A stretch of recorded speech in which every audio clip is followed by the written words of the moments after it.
ڈیرہ اسماعیل خان سے لاہور واپسی کے راستے میں ایک ایسے پروگرام کی تحریر لکھ رہا ہوں جس نے مجھے اندر سے ہلا کر رکھ دیا ہے۔ نہ الفاظ اکٹھے ہو رہے ہیں اور نہ ہی سوچیں مجتمع کر پا رہا ہوں۔ لاہور اور ساہیوال میں مختلف پروگرامز کی ریکارڈنگ اور پھر ڈیرہ اسماعیل خان کے لمبے اور تھکا دینے والے سفر کے باعث ذہن بھی معوف ہے اور نیند کے غلبے کی وجہ سے لکھنے میں بھی دشواری پیش آ رہی ہے۔ چلتی ہوئی گاڑی میں یوں بھی کچھ لکھنا آسان نہیں ہوتا۔ راستوں کی ناہمواری کے باعث قلم ایک جگہ پر مرکوز ہو ہی نہیں پاتا، اور آج تو محض قلم نہیں، سوچیں بھی کسی ایک نقطے پر مرکوز نہیں ہو پا رہی، کیونکہ ڈیرہ اسماعیل خان میں جو دیکھا ہے اس نے میرے دیکھنے اور سوچنے کے تمام زاویوں کو بدل کر رکھ دیا ہے۔ سریام کے اب تک کے 6 برسوں میں ایسا شاید پہلی بار ہوا ہے کہ میں نے سامنے والے شخص کے جرائم کے تمام ثبوت ہوتے ہوئے خود کو مجرم محسوس کیا ہے۔ وہ ندامت اور شرمندگی جو سامنے والے کے چہرے پر نظر آنی چاہیے تھی، اسے میں نے اپنے اندر محسوس کیا ہے۔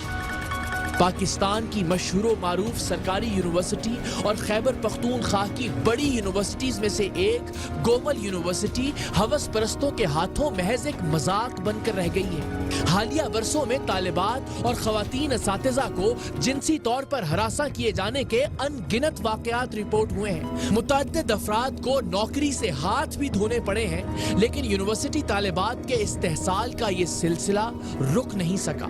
گومل یونیورسٹی کے سٹی کیمپس کے سربراہ، dean of arts, Arabic and Islamic sciences department کے head professor doctor Hafiz Salah الدین بھی کئی برسوں سے طالبات کے جنسی استحصال کے الزامات کی زد میں تھے۔ 21ویں گریڈ کے یہ پروفیسر گومل یونیورسٹی کے اعلیٰ ترین 3 انتظامی عہدوں پر بیک وقت براجمان تھے، لہٰذا کہا جاتا تھا کہ جس طالبہ پر ان کی نظر ہوس ٹھہر جاتی اس کا جینا دوبھر ہو جاتا۔ یونیورسٹی کے اس طاقتور اور با اثر پروفیسر، ڈین آف آرٹس اور ہیڈ آف ڈپارٹمنٹ کو خوش کیے بغیر اپنی تعلیم کو جاری رکھنا یونیورسٹی کی طالبات کے لیے ایک ڈراؤنا خواب بن جاتا تھا۔ یونیورسٹی طالبات کو جنسی طور پر ہراساں کرنے کے الزامات کی ایک طویل فہرست تھی، اور ان الزامات پر ہونے والی انکوائریز کی فہرست بھی اتنی ہی طویل تھی۔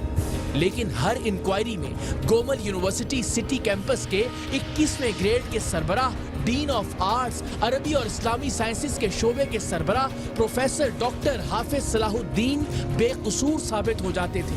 شکایات بڑھنے لگیں تو گومل یونیورسٹی کے چانسلر گورنر KPK شاہ فرمان نے ایک فرمان جاری کیا کہ پروفیسر صاحب کے خلاف طالبات کو مجبور کر کے ان کا جنسی استحصال کرنے کی شکایات اتنے تواتر سے آ رہی ہیں کہ انہیں ہر اس معاملے سے دور رکھا جائے جس میں طالبات یا خواتین اساتذہ کا ان سے واسطہ پڑنے کا امکان ہو، اور یہ بھی کہ انہیں فی الحال کوئی انتظامی عہدہ نہ دیا جائے۔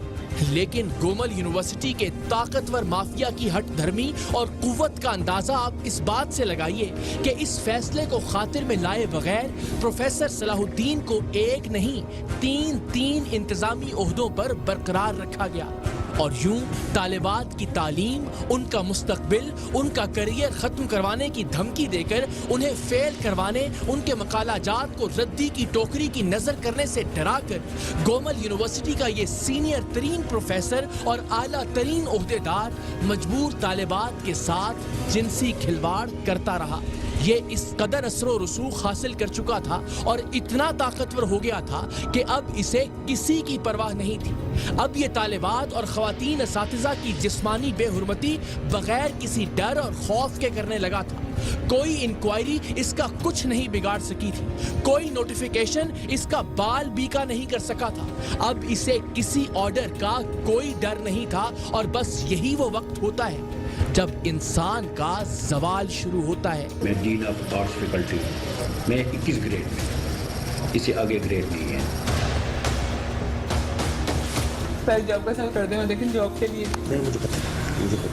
سر مہربانی۔ گومل یونیورسٹی کے ڈین آف آرٹس یعنی یونیورسٹی کے آرٹس کے تمام شعبہ جات کے سربراہ پروفیسر ڈاکٹر صلاح الدین کے بارے میں طالبات کو جنسی طور پر ہراساں کرنے کی خبر جب ٹیم سریام کو ملی تو ہم نے بغیر کسی تعامل کے اس سکینڈل کی پردہ کشائی کرنے کا فیصلہ کیا۔